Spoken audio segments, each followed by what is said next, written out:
Happy birthday to you. To ആണോ പറയാ? Thank you പറയാ. പയ്യനെ വിളിച്ച് ഇന്ന് ചിങ്ങം ഒന്നായോണ്ട് നേരെ അമ്പലത്തിൽ പോവാന്ന് കരുതി. എന്തെല്ലാം സെറ്റപ്പാണെന്ന് നോക്കണേ.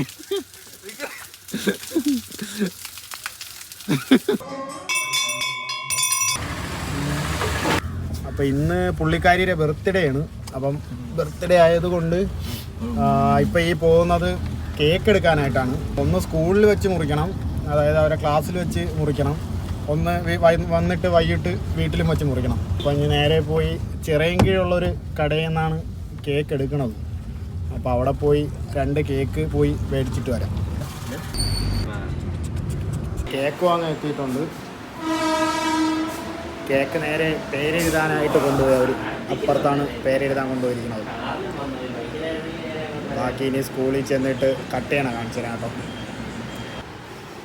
അപ്പം കേക്ക് എടുത്ത് ഇനി നേരെ സ്കൂളിലോട്ട്. കാരണം ഹൈ പറയും.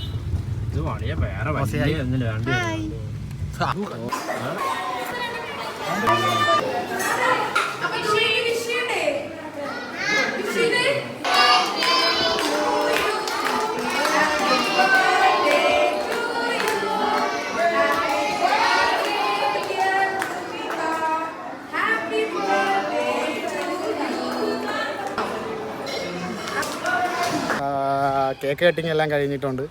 ഇനി നേരെ വീട്ടിൽ പോകേണ്ടത്. വീട്ടിൽ ലച്ചു വൈകിട്ടേ വരത്തുള്ളൂ. വൈകിട്ട് വന്നിട്ട് ബാക്കി വീട്ടിലാണ്. വീട്ടിലെ പരിപാടി വൈകിട്ടാണ് വെച്ചിരിക്കുന്നത്. ഒരു ചെറിയ സർപ്രൈസും ഉണ്ട് പുള്ളിക്കാരിക്ക് കൊടുക്കാൻ വെച്ചിട്ടുണ്ട്. അപ്പം ബാക്കി ഇനി വീട്ടിൽ വന്നിട്ട് കാണിച്ചു തരാം കേട്ടോ. അപ്പം ബർത്ത്ഡേ പാർട്ടിക്കുള്ള സമയമായിട്ടുണ്ട്. അകത്ത് കുറച്ച് ബലൂണും കാര്യങ്ങളൊക്കെ കെട്ടി ഡെക്കറേറ്റ് ചെയ്ത് വെച്ചിട്ടുണ്ട്. അപ്പം ബർത്ത്ഡേ കരിയെ കാണിച്ചു തരാം. ഹായ് ആണിരി.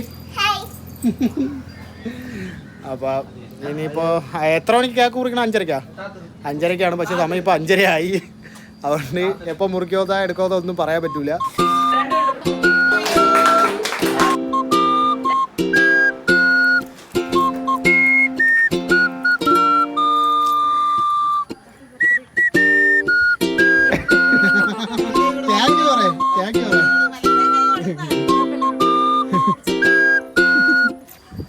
പുള്ളിക്കാരിക്ക് ഒരു സർപ്രൈസ് ഉണ്ട്.